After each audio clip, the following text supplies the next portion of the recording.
రాష్ట్రపతికి అవమానం, అయోధ్య మందిరానికి ఆహ్వానంలో అనేటువంటి ప్రధానంగా ఉంది. రాష్ట్రపతి ఈ దేశానికి ప్రథమ పౌరురాలు. ఈ దేశంలో అత్యున్నతమైన స్థానం, అత్యున్నతమైనటువంటి గౌరవప్రదమైనటువంటి పోస్ట్ ఏదంటే రాష్ట్రపతి పోస్టు, తర్వాత దేశ ప్రధానమంత్రి పోస్టులు, తర్వాత రాష్ట్ర గవర్నర్ పోస్టులు, తర్వాత జిల్లా కలెక్టర్ పోస్టులు, తర్వాత గ్రామానికి వచ్చేసరికి సర్పంచ్ పోస్టులు. ఈ పోస్టులు కీలకమైనటువంటి రాజ్యాంగంలో ఉన్నటువంటి అత్యున్నతమైనటువంటి పోస్టులు.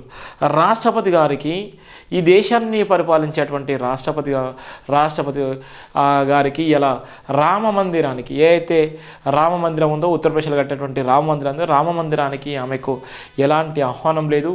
ఆమె వస్తే మైలపడుతున్నటువంటి దాపరికంలో ఉన్నారు. ఇవాళ మనధర్మము, మనస్మృతి ఎంత దారుణంగా ఉందో చూడండి.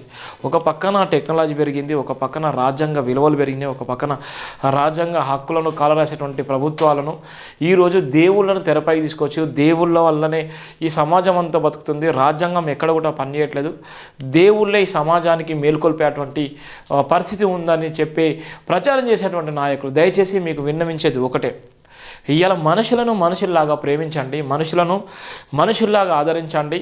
ప్రతి ఒక్కరు కూడా తల్లి కడుపుల నుంచి వచ్చిన వాళ్ళే. ఇలా పైన నుంచి ఊడిపడ్డ వాళ్ళు ఎవరు లేరు. ఎందుకోసం చెప్తుంటే ఇలా రాష్ట్రపతి గారికి అవమానం జరుగుతుంది. రాష్ట్రపతి గారి గతంలో ఉన్నటువంటి రామ్నాథ్ కోవింద్ గారికి ఆయన ఒక టెంపుల్కి వెళ్తే ఆ టెంపుల్లో కూడా మైలపడ్డదాన్ని కూడా శుద్ధి చేసే నేపథ్యం ఉంది. ఈ రోజు నుండి గిరిజన మహిళ ఈ దేశానికి అత్యున్నతమైన స్థానంలో రాష్ట్రపతి గారికి ఈరోజు రామ మందిరానికి ఆహ్వానం లేదు, రామ మందిరానికి పిలిపించుకునే పరిస్థితి లేదు. అంటే ఎంత ఘోరంగా ఉంది. అలానే ఇలా పార్లమెంటు శంకుస్థాపనని కూడా ఆహ్వానం లేదు. అంటే ఈ బీజేపీ ప్రభుత్వం ఏ విధంగా చేస్తుంది. అలానే తమిళనాడులో స్టాలిన్ చెప్పినటువంటి మనస్మృతిని తగలబెడితే నిజంగా న్యాయం జరుగుతుందని చెప్పినటువంటి వాక్యాలు ఎంత సంచలనమైన పని. ఆయన నిజం తెలుసుకుని మాట్లాడు. అలానే బాబాసాహెబ్ అంబేద్కర్ గారు గతంలో ఎప్పుడో మనుస్మృతిని తగలబెట్టినటువంటి చరిత్ర కూడా బాబాసాహెబ్ అంబేద్కర్. అంటే ఈ రాజ్యాంగంలో ఉన్నటువంటి ప్రతిదీ కూడా చదువుకొని మేధావులైనటువంటి చాలామంది బ్రాహ్మణ్స్, కానీ ఈ దళిత బహుజన ఇలా చెప్పుకున్నటువంటి మేధావులకు ఎందుకు అర్థం కాలేకపోతుంది? మనుస్మృతిని ఎన్నడూ తగలబెట్టినటువంటి బాబాసాహెబ్ అంబేద్కర్ గారు నిన్నగాక మొన్న ఒక 2 నెలల 3 నెలల క్రితము స్టాలిన్ అక్కడ ఉన్నటువంటి ఒక మంత్రి ఆయన కూడా వ్యాఖ్యలు వేసిండు. కానీ ఎందుకు స్పందించలేకపోతే అంటే వాళ్ళకి నిజం తెలుసు, దేవుళ్ళు ఉన్నారా లేరా అనేది వాళ్ళకి పర్టికులర్గా తెలుసు. కానీ ఇవాళ మోసపోయేది ఎవరంటే ఎస్సీ ఎస్టీ బీసీ మైనార్టీలు.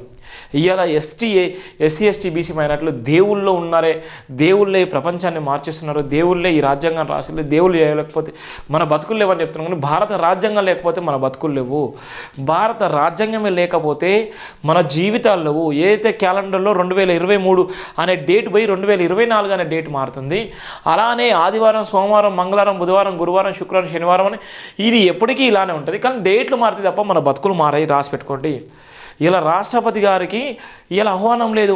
ఇలా కింది స్థాయిలో ఉన్నటువంటి అధికారులు కానీ, ఇలా వివిధ జిల్లాలో ఉన్నటువంటి టెంపుల్లో పనిచేసేటువంటి ఏవో అధికారులు కానీ, దేవాదాయ శాఖకు సంబంధించిన అధికారులు కానీ, గ్రామాల్లో ఉన్నటువంటి టెంపుల్స్లో కానీ ఇలా ఎస్సీలను ఇలా ఆహ్వానించేటువంటి పరిస్థితి ఉందా? ఎందుకోసం ఇంత స్పష్టంగా చెప్తున్నా అంటే ఇలా మనకు ఆహ్వానం లేదు. రాష్ట్రపతి గారికి ఆహ్వానం లేని ఎడల ఇంత స్పష్టంగా చెప్పడం జరుగుతుంది. అందుకోసం ఇప్పటికైనా నేర్చుకోండి, మానవత్వం ఉన్నటువంటి మేధావులారా. మనం ప్రశ్నించకపోతే నష్టం జరుగుతుంది. అందుకోసమే చెప్పడం జరుగుతుంది. గిరిజన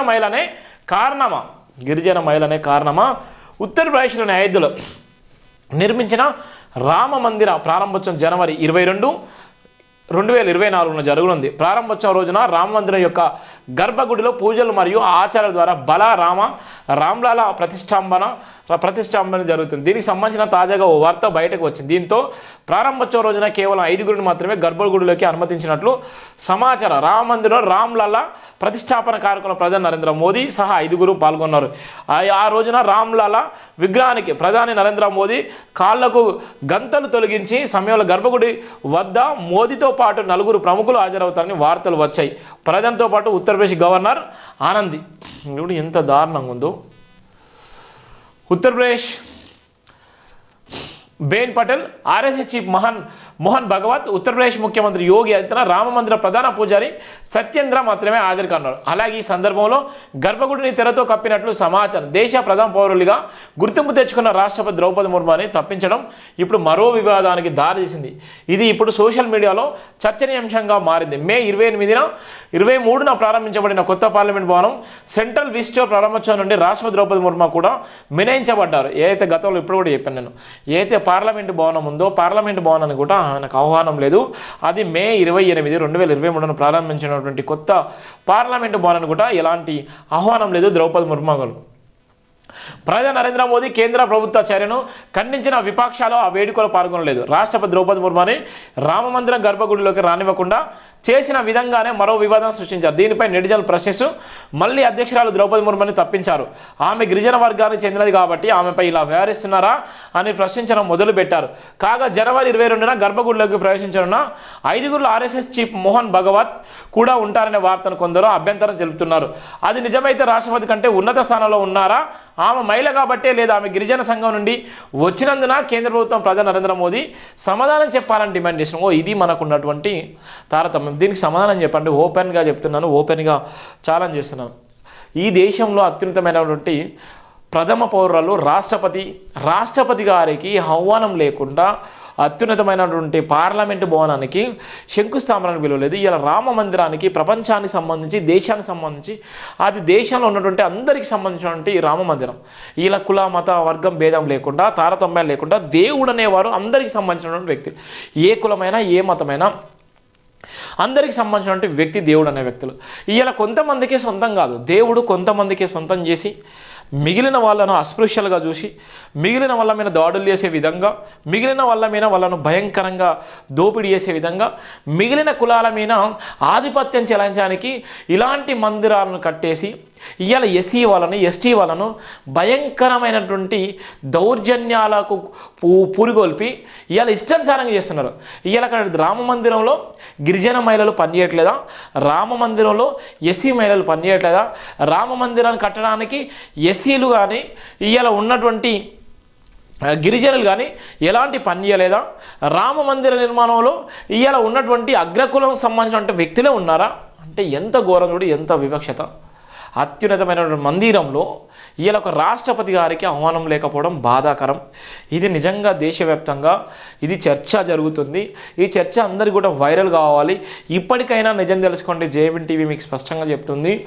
ఈ రోజు ఉన్నటువంటి పరిస్థితిలో రామ మందిరానికి ఆహ్వానం లేనటువంటి రాష్ట్రపతి గారు, అలానే రాష్ట్రపతిగా ఉన్నటువంటి ద్రౌపది ముర్ము గారు పార్లమెంటు భవనాన్ని కూడా ఆమెకు ఆహ్వానం లేదంటే ఎంత ఘోరమైన వివక్షత కొనసాగుతుంది. ఒక పక్కన ఎస్సీ ఎస్టీ బీసీ మైనారిటీలకు పెద్దపీటలు వేస్తున్నారని చెప్తున్నటువంటి బీజేపీ ప్రభుత్వం మరో పక్కన వివక్షత అదే తరహాలో చూస్తుంది.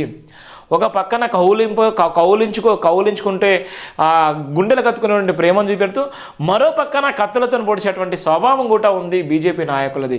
ఇలా బీజేపీ వాళ్ళు చేసేటువంటి భావజాలం ఎంత ఘోరంగా ఉందో స్పష్టంగా అర్థమైపోయింది. అందుకోసమే దయచేసి ప్రతి ఒక్కరు కూడా ఏ విధంగా ఉందో గిరిజన మహిళల కారణంతోనే ఇలా ఆహ్వానం ఇవ్వలేని పరిస్థితి కూడా మనం చూస్తున్నాం.